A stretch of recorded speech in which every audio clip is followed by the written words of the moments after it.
রিমি, রিমি, বাইরে দাঁড়িয়ে কি করছিস? পড়তে বয়। উফ, সারাদিন শুধু ডাকাডাকি ডাকাডাকি। আসছি, স্কুলে থাকলেও শুধু পড়ো পড়ো পড়ো, বাড়িতে আসলেও শুধু পড়ো পড়ো পড়ো। ধ্যাত, ভাল লাগে না। কি রে রিমি, পড়ার টেবিলে বইয়ের দিকে না তাকিয়ে তুই উল্টো দিকে বসে আছিস কেন? ঠিক করে বল আর ভালো করে পড়। মা, আমি এতক্ষণ পড়েছি, আমার ক্লাসে সবগুলো পড়া হয়েছে, তাই আমি এভাবে বসে আছি, বুঝলে? বারে, এই কথাটা এত রাগ করে বলতে হয়? একটু ভালো করে বললেই তো পারিস। আমি তো ভেবেছি তুই পড়া ফাঁকি দিয়ে ওদিকে মুখ করে বসে আছিস।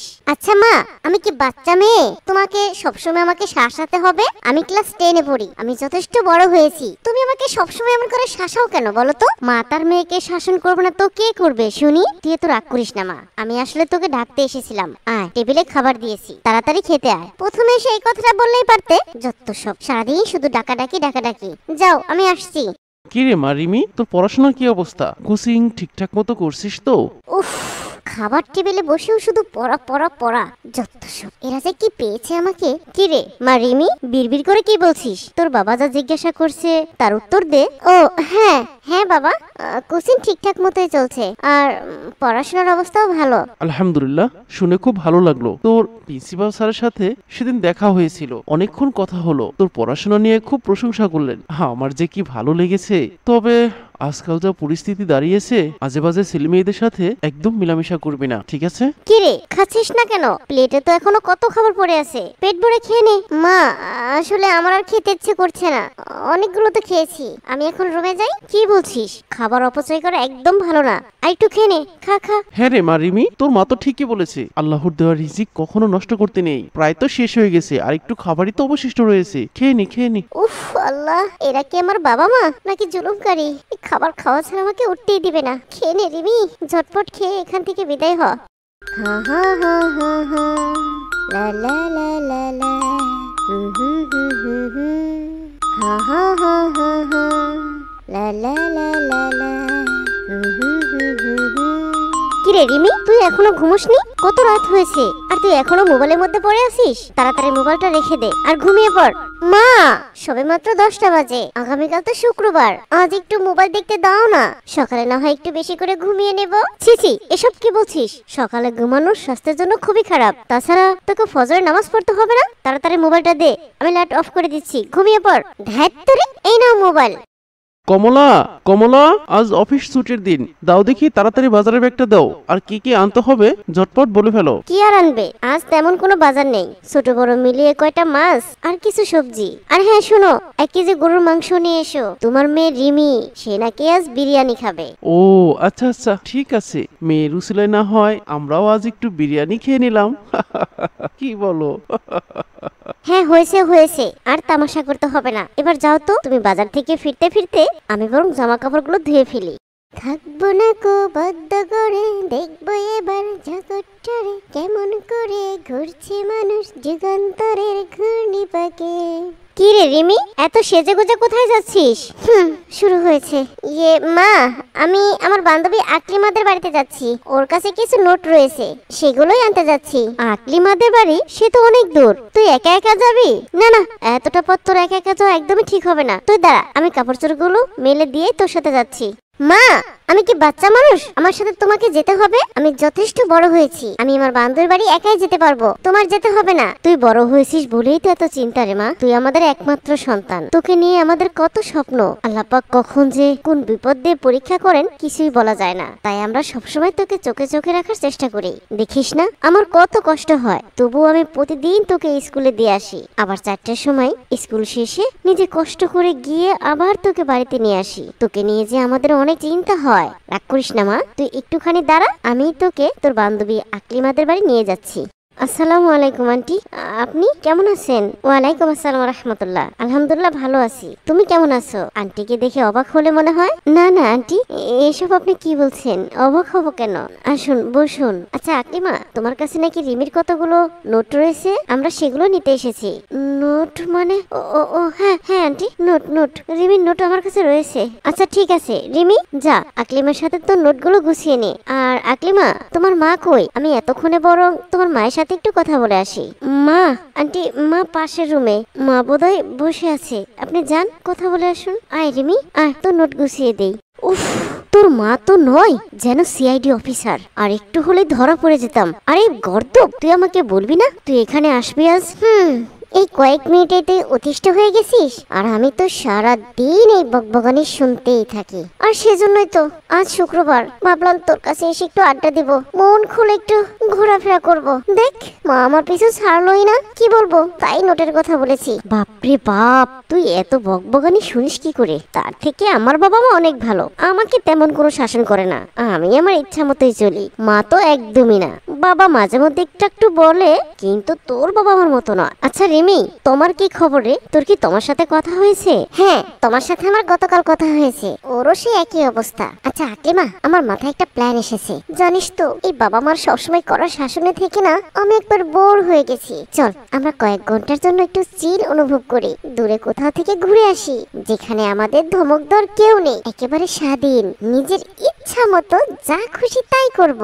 চল না। আরে তা না হয় যাব, কিন্তু কি করে?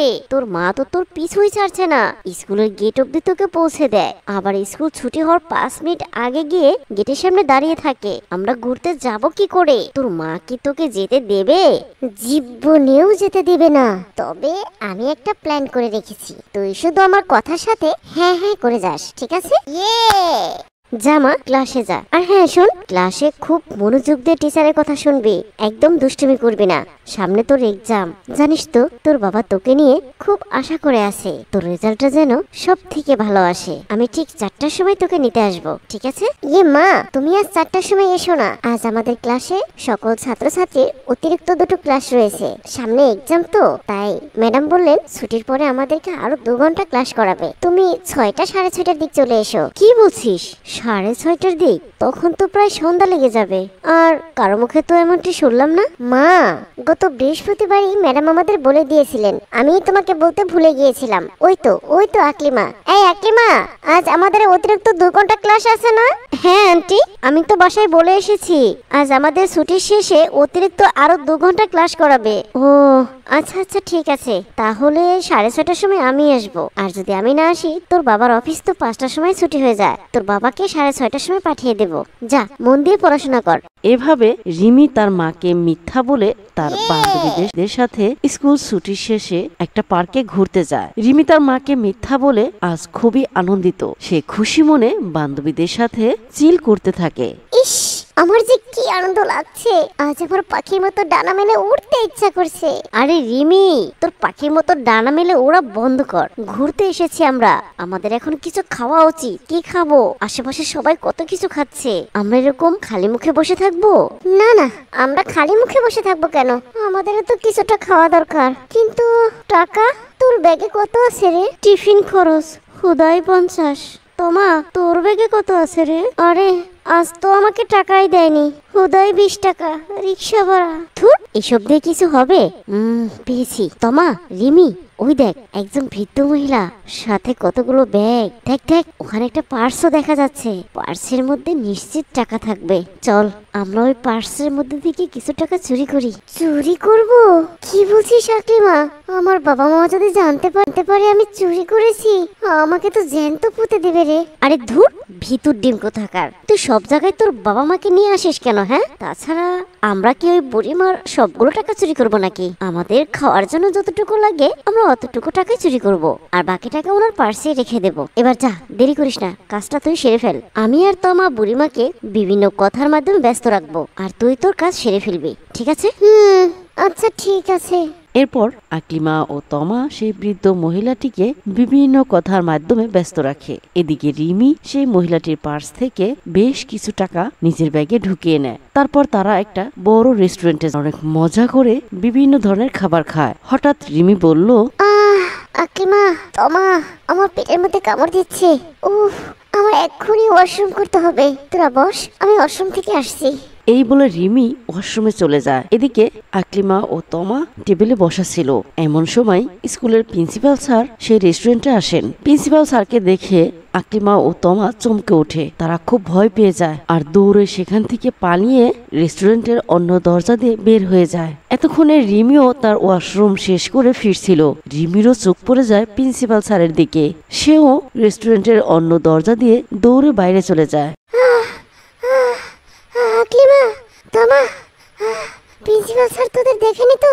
আমি তো কোনো রকমে পালিয়ে এসেছি। আরে না, আমাদের দেখেনি, আমরা তো তোকে নিয়ে চিন্তা করছিলাম, না জানি তোকে দেখে ফেললো বুঝি। আচ্ছা আকলিমা, ঘড়ি দেখ তো কয়টা বাজে। ওরে আল্লাহ, এত সময় কোথাতে চলে গেল? 6:50 বাজে। তোর বাবার তো 6:30 স্কুলের গেটে থাকার কথা রে রিমি। ওরে আল্লাহ, কি বলিস? 6:50? আল্লাহ জানে আজ আমার কপালে কি আছে। আমি গেলাম রে, আমাকে এখনই দৌড়ে স্কুলের গেটে পৌঁছাতে হবে। না জানি আমাকে না পেয়ে আমার বাবা কেমন করছে। তোরা তোদের বাড়ি ফিরে যা। এই বলে রিমি একা একাই স্কুলের দিকে যেতে থাকে। এদিকে আকলিমা ও তমা তারা তাদের বাড়ির দিকে চলে যায়। রিমি যখন একা নিরিবিল একটি রাস্তা দিয়ে যাচ্ছিল, তখনই নেমে আসলো এক মহাবিপদ। কয়েকজন বখাটে জুয়াখোর ছেলে রিমিকে একা পেয়ে কিডন্যাপ করে নিয়ে যায়। বখাটে ছেলেগুলো রিমিকে জঙ্গলের মধ্যে একটা ঘরে আটকিয়ে রাখে। আমাকে ছেড়ে দিন, আমার খুব ভয় করছে। আপনারা আমাকে আটকে রেখেছেন কেন? আমাকে ছেড়ে দিন, দয়া করে আমাকে আমার বাবা মার কাছে যেতে দিন। আমার মা আমাকে নিয়ে অনেক চিন্তা করছে, আমাকে যেতে দিন। দেব, তোমাকে আমরা সসম্মানে ছেড়ে দিব। বিনিময়ে আমাদের চাই 10 লক্ষ টাকা। এই মেয়ে, তোমার বাবার নাম্বার দাও। তোমার মুক্তিপণ হিসেবে আমরা তার কাছে 10 লক্ষ টাকা দাবি করব। দাও বলছি, নাম্বার দাও। 10 লক্ষ টাকা? এইসব কি বলছেন আপনারা? এদিকে বিকেল গড়িয়ে সন্ধ্যা নেমে আসলো। রিমির বাবা রিমিকে কোথাও না পেয়ে বাড়ি ফিরে যায় আর রিমির মাকে সব কথা খুলে বলে। রিমির মা পাগল হয়ে যায়। সে দৌড়ে ছুটে যায় আকলিমাদের বাড়িতে। আকলিমার কাছ থেকে সবকিছু জানতে পারে। রিমির বাবা বুঝতে পারে তার মেয়ের বিপদ হয়েছে। সে আর দেরি না করে সোজা থানায় চলে যায় আর কমপ্লেন করে। রিমির বাবা যখন পুলিশের সাথে কথা বলছিল, ঠিক তখনই কিডন্যাপারদের ফোন আসে। হ্যালো, কে বলছেন? আমরা কে বলছি সেটা আপনার জানার কোনো দরকার নেই। আপনার মেয়ে এখন আমাদের হাতে জিম্মি। আমরা আপনার মেয়ের মুক্তিপণ হিসেবে 10 লক্ষ টাকা দাবি করছি। আপনি যদি 10 লক্ষ টাকা আমাদের হাতে পৌঁছে দেন, তাহলে আমরা আপনার মেয়েকে সসম্মানে ফিরিয়ে দেব। কিন্তু সাবধান, পুলিশকে জানানোর চেষ্টা করলে আপনি কিন্তু আপনার মেয়েকে জীবিত ফিরে পাবেন না। আমরা আপনাকে 2 ঘন্টা সময় দিচ্ছি। 2 ঘন্টা পর আমি আবার ফোন দিব। আপনি টাকা নিয়ে রেডি থাকবেন। আমাদের একজন গিয়ে আপনাকে আমাদের কাছে নিয়ে আসবে। এদিকে পুলিশ অফিসার সবকিছু বুঝতে পারে আর সাথে সাথে সেই কিডন্যাপারদের মোবাইল নাম্বার ট্যাগ করে সেখানে ফোর্স পাঠিয়ে দেয়। না স্যার, আপনি আপনার ফোর্সদের নিষেধ করুন। আপনারা সেখানে যাবেন না দয়া করে।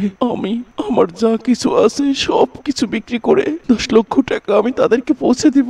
আমি আমার মেয়েকে সসম্মানে ফিরিয়ে আনবো। ওরা যদি বুঝতে পারে আপনারা জেনে গেছেন, তাহলে ওরা আমার মেয়েকে মেরে ফেলবে। স্যার, আমার মেয়ে রিমি। সুলতান সাহেব, আপনি শান্ত হন। আপনার মেয়ের কিচ্ছু হবে না ইনশাল্লাহ। এতক্ষণে আমাদের ফোর্স সেখানে পৌঁছে গেছে। আপনি বাড়ি ফিরে যান আর আল্লাহর কাছে দোয়া করুন। আমরা আপনার মেয়েকে সসম্মানে ফিরিয়ে আনবই ইনশাল্লাহ। সেন্ট্রি, গাড়ি বের করো। পুলিশের কথা শুনে সুলতান খুবই ভয় পেয়ে যায়। সে দ্রুত বাড়ি ফিরে আসে আর তাদের ঘরে থাকা সকল টাকা গহনা একটা ব্যাগের মধ্যে ঢুকিয়ে বারবার সেই কিডন্যাপারদের ফোন করছিল। সুলতান ও তার স্ত্রী আসলে তাদের মেয়েকে খুব ভালোবাসে, তাই তারা কিডন্যাপারদের মুক্তিপণের দাবি দেওয়ার চেষ্টা করছিল, যাতে তাদের মেয়ে সসম্মানে ঘরে ফিরে আসে। ওগো, কি হলো? তুমি ফোন কানে ধরে বসে আছো কেন? কথা বলছো না কেন? রিমি, হে আল্লাহ, তুমি আমার রিমিকে হেফাজতে রেখো আল্লাহ। কমলা, শান্ত হও। ফোনের রিং হচ্ছে। হ্যালো হ্যালো হ্যালো, আমি আপনাদের দাবি মেনে নিয়েছি। আমি আপনাদের টাকা জোগাড় করেছি। আমার ঘরে যত টাকা গহনা ছিল সব আমি জোগাড় করেছি। আপনি শুধু বলুন আমাকে কোথায় আসতে হবে। চুপ, একদম চুপ। তুই পুলিশকে খবর দিয়েছিস তাই না? পুলিশ আমাদের চতুর্দিক ঘিরে ফেলেছে। তাহলে তো এখন আর আমরা তোর মেয়েকে বাঁচিয়ে রাখবো না। এই, কে কোথায় আছিস? মেরে ফেলে মেয়েটিকে। না না, রিমি। কমলা, ওরা আমাদের রিমিকে মেরে ফেলেছে।